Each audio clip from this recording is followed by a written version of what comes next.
Oh, he was always a nice guy.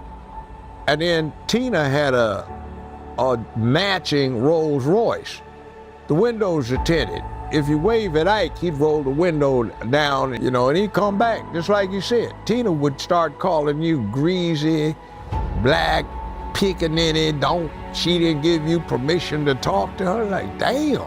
Cuss you out, spit at you, tell you you weren't worth a goddamn, and she would treat you like dirt. How else would I do that? Okay. What if we told you that the legendary Tina Turner, the queen of rock and roll, wasn't as flawless as the spotlight made her seem? Mia does acknowledge that there were physical fights like the ones portrayed in the film. Not condoning it, but during those times, it was common. Everybody did. And now Judge Joe Brown is pulling back the curtain on a side of Tina Turner that Hollywood never wanted you to see. That witch Tina Turner came out the door, started cussing at him. He started talking to her, saying, please, there are children around. Stop that. Could this beloved icon have been corrupted by the very industry that celebrated her? And just how deep do these secrets go? Let's find out. Tina Turner's life is nothing short of legendary. She broke free from her abusive ex, Ike Turner, and went on to become an international music icon. But despite all her success, some pretty wild rumors have been swirling about her past. She called you all kinds of bad things, and this isn't one or two instances, because Ike, he was out there doing what people are supposed to do about uplifting the community. Enter Judge Joe Brown, who's been adding fuel to the fire. According to Media Takeout, Joe recently did an interview where he spilled some pretty shocking tea about Tina. He didn't hold back either, calling Tina a witch and claiming that she was actually the one who Ike, who, by the way, was a longtime friend of his. Tina turned around and called her a sleazy, greasy bitch. Don't ever talk to me unless I give you permission. The girl started crying. That's why I don't have any respect for that woman. According to Joe Brown, Tina Turner wasn't just a music legend. He claims she used to be a Memphis pimp who was involved in trafficking women. And if that's not wild enough, Joe even says that Tina once shot one of the women she trafficked. What she used to do when she was a pimp in Memphis, and when I got here back in the early 70s and I started getting clients who were scared of that person because she was a gorilla pimp. As crazy and unbelievable as this story sounds, it's been gaining traction all over social media. There's an interview making the rounds where Judge Joe Brown talks about how he was mentored by Ike Turner, Tina's abusive ex. Joe doesn't hold back, calling Ike a hero who, in his words, kept Tina in check. He goes on to claim that Tina was the real violent one, even abusing the women she trafficked. What he was telling us about manhood and respect. And I saw him act with respect, and I saw that witch that Hollywood made into a prototype. You must remember that iconic case against Ike Turner. Ike and Tina Turner have been hailed as the most famous married musical duo of all time, selling millions of records, breaking racial barriers, and winning fans all across the globe. How hard was it to get out of that abusive and dangerous relationship? Well, it was very difficult and dangerous because Ike was a violent person. But there can be few performers who epitomize the uneasy rapport between art and artist quite like Ike Turner.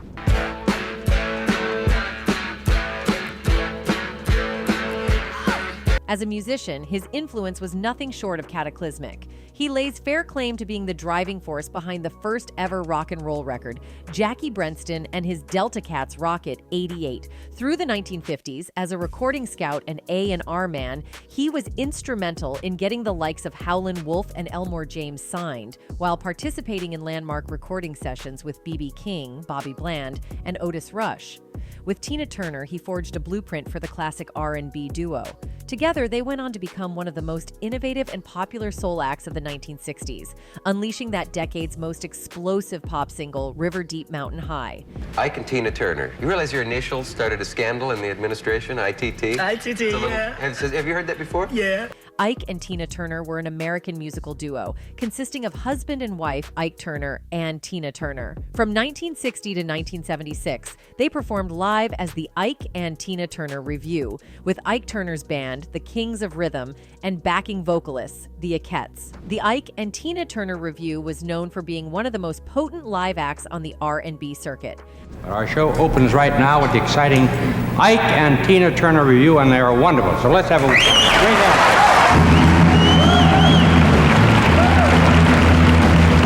Ike and Tina Turner were inducted into the Rock and Roll Hall of Fame in 1991. They also have 2 singles inducted into the Grammy Hall of Fame, River Deep Mountain High and Proud Mary. Rolling Stone ranked them number 2 on its list of the 20 greatest duos of all time. A lot of pain down in New Orleans, but I never saw the good side of a city. By 1976, Ike Turner's cocaine addiction had severely impacted his health, causing a hole in his nasal septum that led to frequent nosebleeds. He would often use more of the D to manage the bleeding. At this time, Ike was preparing to move from United Artists to a new record company, Cream Records, with a reported annual contract worth $150,000. The contract included a key person clause, which meant Tina would be contractually bound to Ike for an additional 5 years if they signed it within 4 days. On July 1st, 1976, the Ike and Tina Turner Revue flew from Los Angeles to Dallas, Texas, for a gig at the Dallas Statler Hilton. During the ride to the hotel, Ike and Tina got into a physical altercation in their car. Upon arriving, Tina fled with just 36 cents and a mobile gas card, taking refuge at the nearby Ramada Inn across the freeway.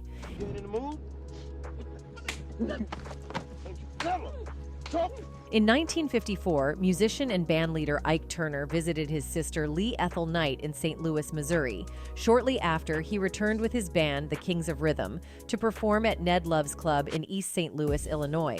Love convinced Turner to relocate his band from Clarksdale, Mississippi. By 1956, Turner and his band had become a popular live attraction in the St. Louis and East St. Louis club scene. Before moving to St. Louis, Turner had worked as a talent scout and session musician for Sun Records, Modern Records, and RPM Records. During this period, Ann Bullock had moved from Brownsville, Tennessee to St. Louis. She began attending Club Manhattan, a predominantly African-American nightclub, where she first saw the Kings of Rhythm. She recalled being so mesmerized by Turner's performance that she almost went into a trance. You start to get next to me. Wow, honey, Bullock eventually met Turner and his band. Despite her initial attempts to perform with them, it was drummer Eugene Washington, the boyfriend of Bullock's sister Aline, a bartender at the club, who gave her a chance. When Turner was playing B.B. King's You Know I Love You on the organ, Bullock joined in with her powerful voice. Turner, surprised by her vocal strength despite her slight frame, invited her to join the Kings of Rhythm. By the end of the night, she was a part of the band. While still in high school, Bullock performed with Turner on weekends at local clubs, often alongside other vocalists. She began dating Turner's saxophonist Raymond Hill, and they had a son, Craig Raymond Turner, born in 1958. In 1958, Bullock, performing under the name Little Ann, recorded the single Box Top for Toontown Records, a St. Louis label. She later moved into Ike Turner's home in East St. Louis, where he trained her in vocal control and performance. Their close friendship, which initially felt more like brother and sister, eventually evolved into a romantic relationship. By January 1960, Bullock was pregnant, marking a significant turning point in their relationship. We do a little bit of what everybody does and what they would like. Right. So that's a good thing. The Ike and Tina Turner Revue embarked on a grueling series of one-night shows across the United States on the Chitlin Circuit, breaking racial barriers by performing in front of integrated audiences in the Deep South. In 1962, they followed up with top 10 R&B hits like Poor Fool and Tra La La La La. With the addition of singers Stacey Johnson and Vernon Guy, and the Akettes, Robbie Montgomery, Vanetta Fields, and Jesse Smith, Tina and the band began incorporating elaborate dance routines into their act. This period saw the Revue build a reputation as one of the most explosive R&B ensembles, with their live performances being compared to the high-energy shows of James Brown and the Famous Flames.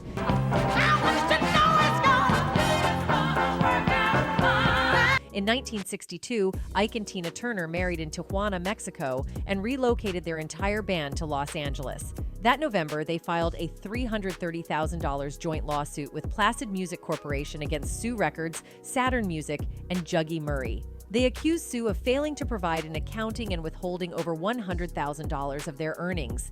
In 1963, their final 2 albums recorded for Sue, Don't Play Me Cheap and It's Gonna Work Out Fine, were released. During this time, Ike used an advance from Murray to purchase a home in View Park, although they eventually chose not to sign a renewed contract with him. Instead, they parted ways with Murray, their manager during their Sue era.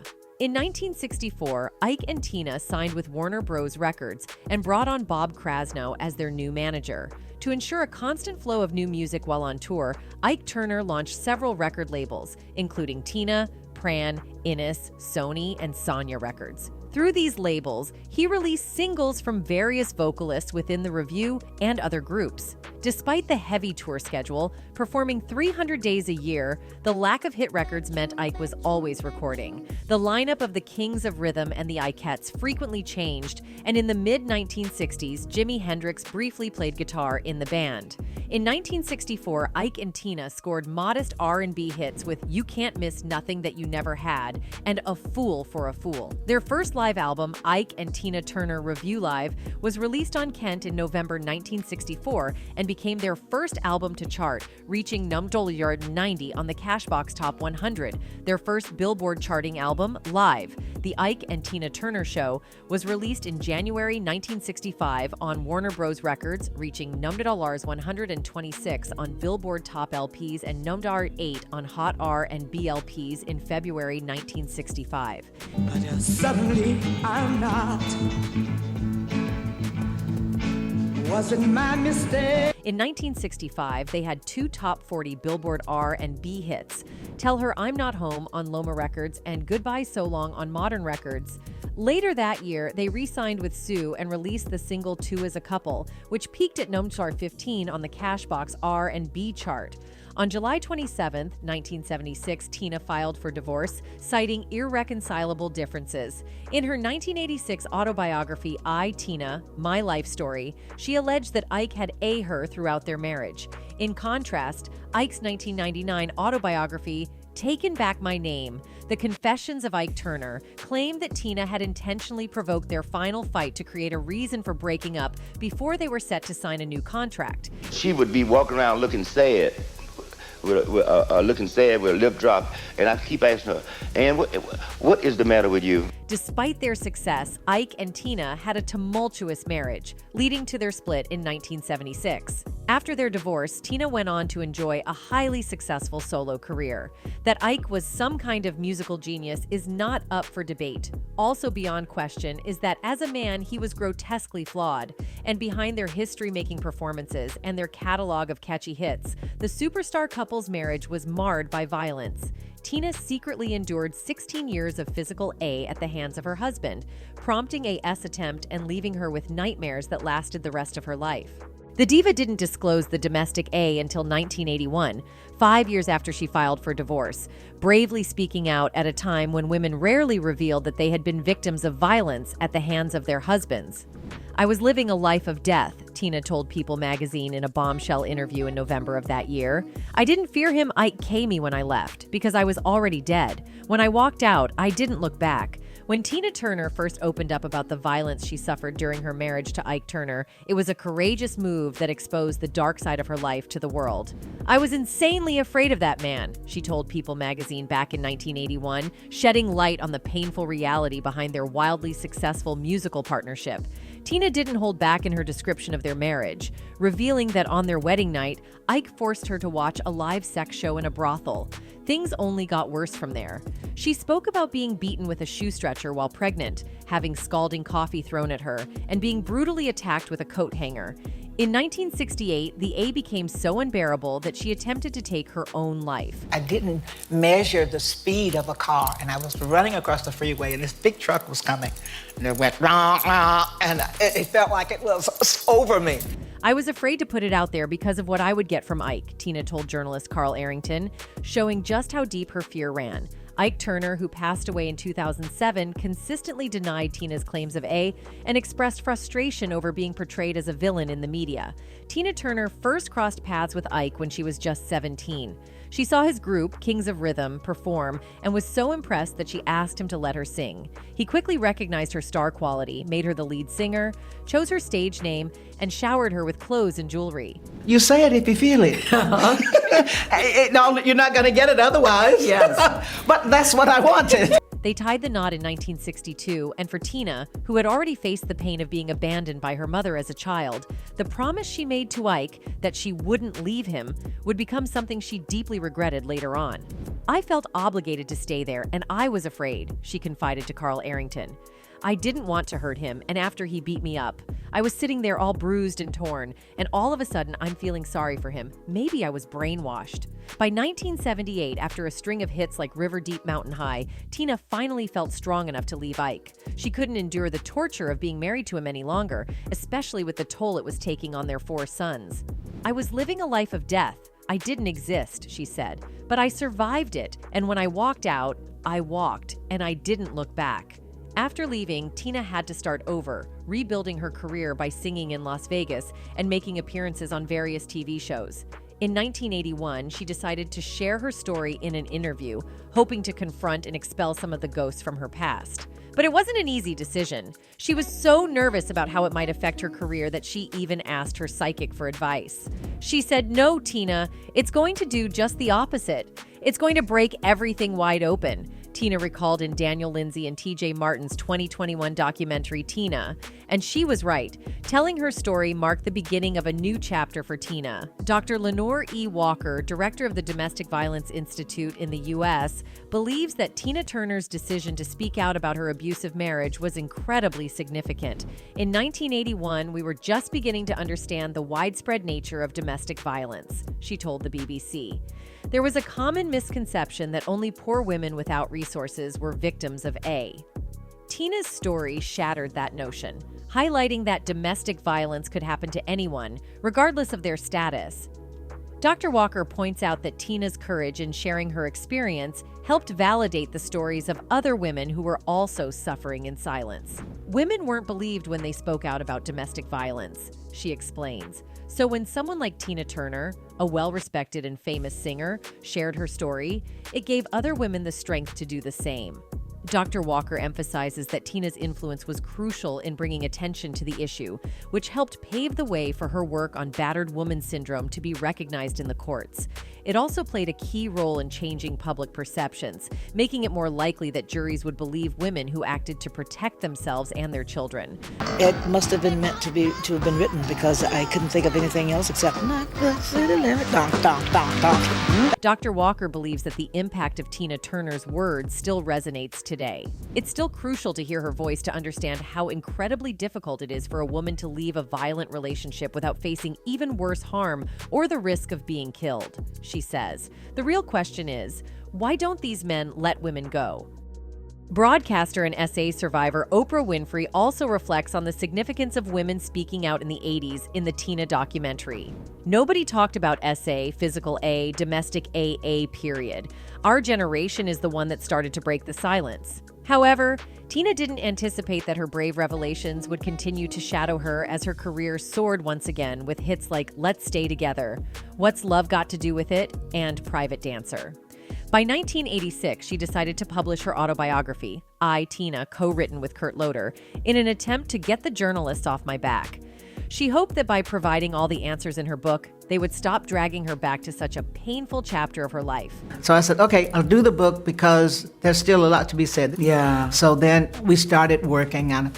And it was a little boring. But despite her efforts, it didn't work. The questions and the focus on her past A continued to follow her, no matter how much success she achieved.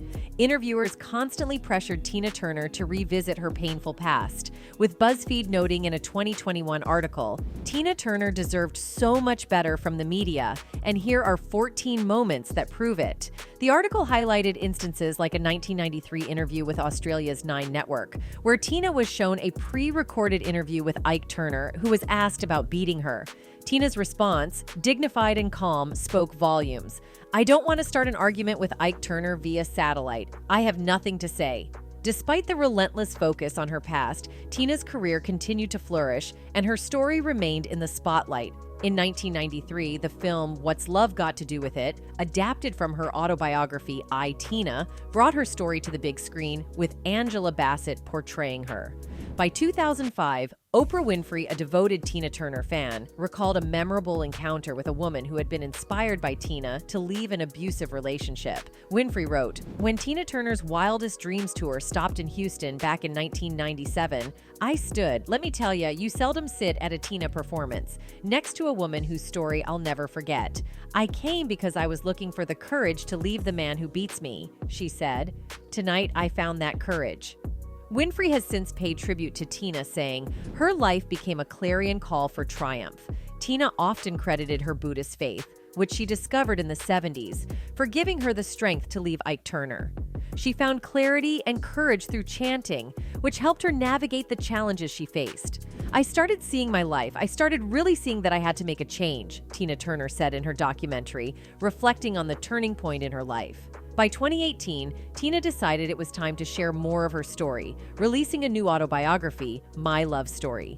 In it, she opened up about finding love with actor and producer Erwin Bach and how she coped with the devastating loss of her son Craig, who died by suicide. That same year, a jukebox stage show about her life premiered in London, and Tina expressed her pride, saying, "When I look and see it done so well, I feel proud." In 2021, Tina received a long overdue honor. She was inducted into the Rock and Roll Hall of Fame as a solo artist, having previously been inducted with Ike in 1991. Angela Bassett, who portrayed Tina in What's Love Got to Do with It, delivered a powerful speech in her honor. "What a life Tina has led," Bassett said. "Her story has become a film, a documentary, a blockbuster Broadway show, and a best-selling autobiography. What brings us here tonight is Tina's journey to independence. For Tina, hope triumphed over hate. Faith won over fear, and ambition eclipsed adversity." The singer's story came full circle when Tina, the Tina Turner musical, partnered with Women's Aid for its 5th anniversary, ahead of Women's Aid's 50th anniversary. Farah Nazir, chief executive at Women's Aid, shared her thoughts on the collaboration. "It is wonderful to have the story of such a powerful and influential woman supporting our mission. Tina is an inspiration. Her story highlights the strength of survivors and shows that there is hope for women currently experiencing A. There is both freedom and happiness after A." When most people hear of Ike Turner, they immediately think of Tina Turner's abusive ex-husband and maybe Lawrence Fishburne. The truth is that Tina's 1993 biopic, What's Love Got to Do with It, cemented Ike's reputation as a D-crazed wife-beater. In 2006, 13 years after the picture was released, Ike Turner, along with Hannibal Lecter, Darth Vader, Freddy Krueger, and Norman Bates, made Vibe magazine's top 5 ultimate movie, Bad Guys. And at that point, he was on drugs, very insecure, and I had no money, I had no place to go. "That movie is not me. They had to have a villain. They assassinated my career with that damn movie, man." Ike Turner, in an interview with Esquire magazine, one person wrote, "For the women who are A, we definitely stand with you. But women who attack men then play victim is criminal in this country, SMH." Another person added, "Tina is a very strong woman. What she went through with husband Ike was unbelievable. God helped her get away from that relationship. He gave her strength. Tina, you enjoy your retirement. You deserve it." That's it for today. See you in the next video.